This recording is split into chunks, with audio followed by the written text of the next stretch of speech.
Que Dieu vous bénisse, frères et sœurs, que Dieu vous bénisse. C'est une joie de vous saluer, un bonheur pour moi. De tous les endroits où vous écoutez ces audios, je vous envoie un grand salut au nom du Seigneur. Une fois de plus, je vous réitère toute l'affection que nous avons pour vous en notre Seigneur, en vous souhaitant beaucoup de bénédictions, beaucoup de triomphes, et que Dieu vous rende chaque jour meilleur, ou plutôt qu'il nous rende chaque jour meilleur. Mes frères, ce soir, ici c'est le soir, je veux partager avec vous un thème qui a pour titre « Dans l'Église de Dieu ministérielle de Jésus-Christ international, nous croyons en ce qui a été annoncé. Nous croyons au Père, au Fils et au Saint-Esprit.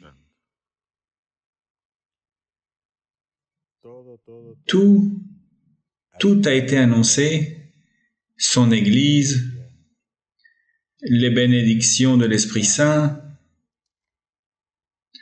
tout cela, toute cette grandeur au milieu de l'Assemblée, tout cela a été une joie pour nous. Et je fais référence à la première épître de l'apôtre Pierre.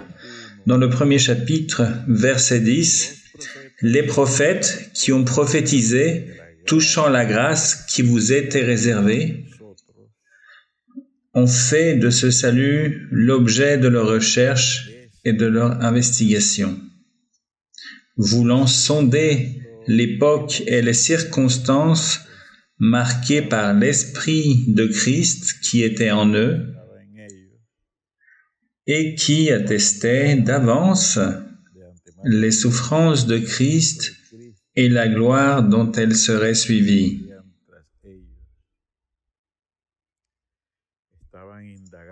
Il faisait des recherches, des investigations dans les prophètes.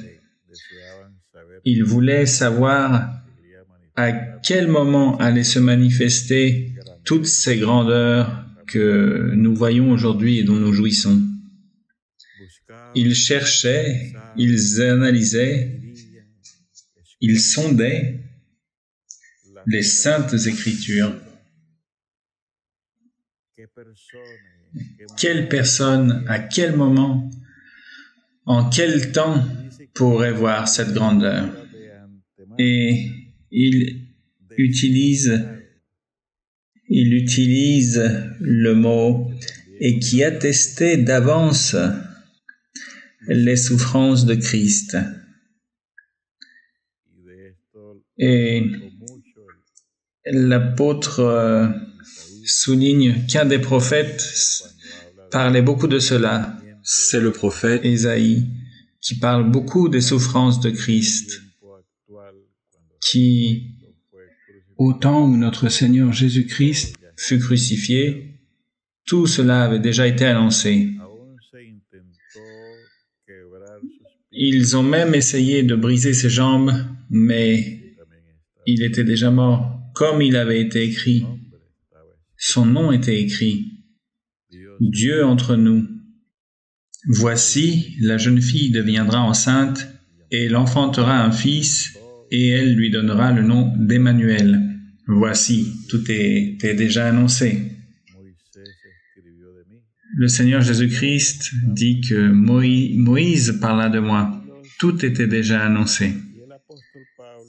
Et l'apôtre Pierre souligne aussi dans le verset 11, à la fin, « et la gloire dont elle serait suivie ».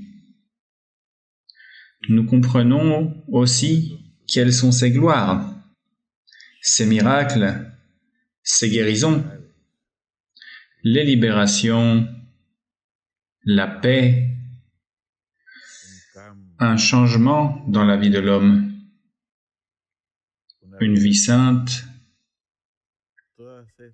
Toutes ces choses sont ces gloires dont l'Esprit Saint nous ouvre la gloire merveilleuse donnée par le Dieu du ciel. Comme c'est beau, comme c'est merveilleux, la gloire de notre Seigneur. Et tout cela après sa passion, sa souffrance, après sa mort, destiné à son Église. Comme c'est beau. Notons que tout cela fut annoncé. Et dans le verset 12, nous lisons, à la fin du verset 12, « Ceux qui vous ont prêché l'Évangile par le Saint-Esprit. » Et oui, celui qui nous révèle tout, celui qui nous enseigne tous les mystères cachés, celui qui nous éclaircit les choses, celui qui éclaire les choses à notre ministère. Pour cela, notre ministère est important,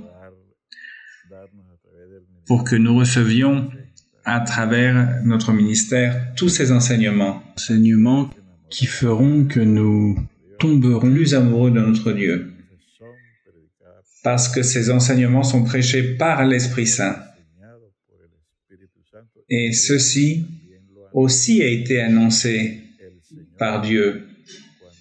Ceci a été annoncé par Dieu quand il dit « Tout vous sera enseigné ». Et c'est ce dont nous jouissons dans l'Église de Dieu ministérielle de Jésus-Christ international. La bénédiction de l'Esprit Saint au milieu de nous aussi fut annoncée. Le Seigneur l'annonça quand il enseignait, quand il disait que derrière lui viendrait l'Esprit Saint, que ce pouvoir viendrait, que nous recevrions le pouvoir. Le Seigneur dit cela à travers le prophète Joël. Et l'apôtre Pierre le rappelle dans son premier discours. Il rappelle ce qui a été dit par le prophète Joël. Quand les gens autour de lui étaient surpris, il dit ceci dans le chapitre 2 des Actes des Apôtres, verset 16. « Mais c'est ici ce qui a été dit par le prophète Joël. C'est ce qu'a dit Dieu à travers le prophète Joël. Et qu'a dit notre Dieu à travers le prophète? Verset 17. « Dans les derniers jours, dit Dieu, je répandrai de mon esprit sur toute chair. Vos fils et vos filles prophétiseront. Vos jeunes gens auront des visions, et vos vieillards auront des songes. » Béni soit le nom de notre Seigneur. L'Église commence avec ces 3 dons. Et ces 3 dons spirituels, pourquoi cela justement? Parce que avec ces dons, nous avons un contact, nous avons une communication, une communion. Nous tenons une conversation avec le Dieu du ciel, lui qui nous parle à travers des songes, des visions, à travers la prophétie.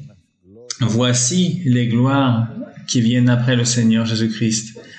Et c'est ce qui a été annoncé, et c'est ce que cherchaient les prophètes. Le Seigneur disait que beaucoup de prophètes ont désiré voir ces jours. Le Seigneur le disait dans Matthieu 13, dans le verset 16, « Mais heureux sont vos yeux, parce qu'ils voient, et vos oreilles, parce qu'elles entendent. Je vous le dis en vérité, beaucoup de prophètes et de justes ont désiré voir ce que vous voyez, et ne l'ont pas vu, entendre ce que vous entendez, et ne l'ont pas entendu. Ils ont désiré voir cela. Mais rappelons ce que Pierre a écrit. Et les gloires viendront après la mort et la résurrection du Seigneur Jésus-Christ, après qu'il se fût assis à la droite du Père, qu'il déverse son Esprit Saint, pour que nous vivions toutes ces expériences qui ont été au préalable annoncées, de sorte que nous croyons en un Christ qui a été annoncé. Nous croyons en un personnage qui avait été annoncé des siècles auparavant. Et tout le monde était en train d'attendre. Hérode l'attendait. Hérode fit des choses détestables pour que cette personne ne vienne pas. Mais il vint pour nous. De manière que dans notre Église, béni soit Dieu, nous adorons, nous louons, nous prions celui dont les Écritures ont parlé, celui dont on a annoncé la venue sur la terre. Nous suivons son enseignement à travers l'Esprit Saint parce que aussi ceci fut annoncé le jour de la Pentecôte. Pierre rappelle ce qui avait été annoncé par le prophète Joël, ce que Dieu avait dit à travers lui, et non seulement en Joël, mais dans beaucoup d'autres prophètes qui ont annoncé ces riches bénédictions spirituelles. Ces songes, ces visions, ces prophéties, pour n'en mentionner que quelques-unes, parce qu'il y a beaucoup de dons, il y a beaucoup d'expériences que nous vivons dans l'Église de Dieu ministérielle de Jésus-Christ international. Tout ceci a été annoncé. Quand nous lisons dans Éphésiens 4, verset 11, « Et il a donné les uns comme apôtres, les autres comme prophètes, les autres comme évangélistes, etc. » Il est dit que lui-même a constitué. C'est-à-dire que quand nos frères sont en face de nous, face à nous, ce sont des personnes que Dieu lui-même a constituées et a instituées pour faire ce travail. Quand notre sœur Maria-Louisa est face à l'Assemblée, que ce soit en personne, par audio ou par vidéo, nous voyons une personne qui a été mise en face de nous par Dieu. Et ce qui se passe après ces interventions, ce sont des merveilles, ce sont les gloires de notre Seigneur Jésus-Christ. Ce sont des libérations, des miracles. Mes frères, tout ceci a été annoncé. Jean le Baptiste fut annoncé. Il a reçu l'instruction de comment recevoir le Seigneur, que quand il verrait cette vision, de l'Esprit Saint descendre sous forme de colombe, il serait en face du Seigneur. De sorte que tout ceci fut annoncé. Mais aujourd'hui, les gens suivent un homme, une femme qui furent bons. Et ils les révèrent, ils les invoquent, ils les suivent. Ils font une grande quantité de fêtes en commémoration de ces personnes. Mais ces personnes ne furent pas annoncées. Même si on raconte que telle ou telle fête est arrivée, tout cela perd son charme parce que cela n'a pas été annoncé. Leur venue sur la terre n'a point été annoncée. De sorte que dans l'Église de Dieu ministérielle de Jésus-Christ international, nous suivons, nous louons celui qui fut annoncé d'abord, c'est-à-dire notre Seigneur Jésus-Christ. Nous croyons aux manifestations de l'Esprit Saint, c'est-à-dire Dieu parmi nous, parce qu'elles furent annoncées. Nous chérissons, nous donnons de la valeur à un ministère parce que l'Esprit Saint qui nous parle nous a annoncé que lui l'a constitué, l'a institué. Un verset de la seconde épître aux Corinthiens, chapitre 3, verset 17. « Or le Seigneur, c'est l'Esprit. » C'est-à-dire que le Seigneur a institué un ministère et il ne s'est pas trompé de personne. C'est notre sœur Maria-Louisa. C'est la position de notre Église. Et nous lisons aussi un autre verset dans l'Épître aux Galates, dans le chapitre 5. Épître aux Galates, chapitre 5, dans le verset 5. Je vais sortir ce verset du contexte qui parle des fruits et d'autres choses, de la liberté, mais dans le verset 5 en particulier, nous lisons « Pour nous, c'est de la foi que nous attendons, par l'Esprit, l'espérance de la justice. » Dans notre Église, tout est par l'Esprit Saint. Quand Paul écrit aux Corinthiens, dans le passage que nous avons lu, seconde épître aux Corinthiens, chapitre 3, ceci est intitulé « Le nouveau pacte de l'Esprit Saint ». Et c'est ce que nous vivons dans notre Église. C'est ce que nous percevons et ce dont nous jouissons dans l'Église de Dieu ministérielle de Jésus-Christ international. C'est savoureux, c'est un délice, c'est une bénédiction. Et je répète ce verset de Galates 5. Pour nous, c'est de la foi que nous attendons par l'Esprit, c'est-à-dire par l'Esprit Saint, à travers cette présence céleste qui est au milieu de notre assemblée ou de nos cœurs. Nous lisons, c'est de la foi que nous attendons par l'Esprit l'espérance de la justice et du salut éternel, l'espérance des promesses du Seigneur. Notre espérance est en Dieu.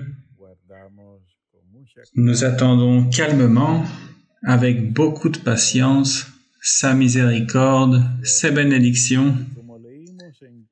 Et comme nous avons lu dans l'épître de Pierre, que ces personnes cherchaient, recherchaient, nous lisons dans le verset 10, les prophètes qui ont prophétisé touchant la grâce qui vous était réservée. Cette grâce, c'est l'Évangile, l'Esprit Saint, tout ce qui a à voir avec notre Dieu, destiné à son Église. Dans ce passage, il parlait du futur de cette Église. À cette époque, c'était pour Pierre et c'est son assemblée, et aujourd'hui, c'est pour cette époque qui reçoit les signes du ciel, c'est-à-dire parler en langue, imposer les mains, prophétiser. Les prophètes qui ont prophétisé touchant la grâce qui vous était réservée ont fait de ce salut l'objet de leur recherche et de leur investigation. Ils ont fait des recherches sur ce salut. Ils ont voulu en savoir plus sur ce salut. Et nous, grâce à l'Esprit Saint, dit Paul aux Galates, c'est de la foi que nous attendons par l'Esprit, l'espérance de la justice, que nous verrons un jour face à face notre Seigneur et aux côtés duquel nous nous réjouirons. C'est, mes frères, l'Esprit Saint, le Seigneur Jésus-Christ qui ont été annoncés, le salut qui a été annoncé. Ce n'a pas été proclamé par l'homme. Ce ne sont pas tellement les discours. C'est ce témoignage céleste de l'Esprit Saint. Tout ceci, comme le disait l'apôtre Jean, ceci est la vérité. La vérité, c'est notre Seigneur Jésus-Christ qui nous rend heureux. Nous sommes contents en lui parce que il nous fait nous sentir libres, que Dieu soit béni et que son nom soit loué. Frères et sœurs, que Dieu vous bénisse, qu'il garde sa main étendue au-dessus de vous, frères et sœurs, et qu'il enrichisse de joie, de paix, de bénédiction, de bonheur votre vie, mes frères. Je vous souhaite beaucoup de joie, que Dieu vous bénisse de grande manière.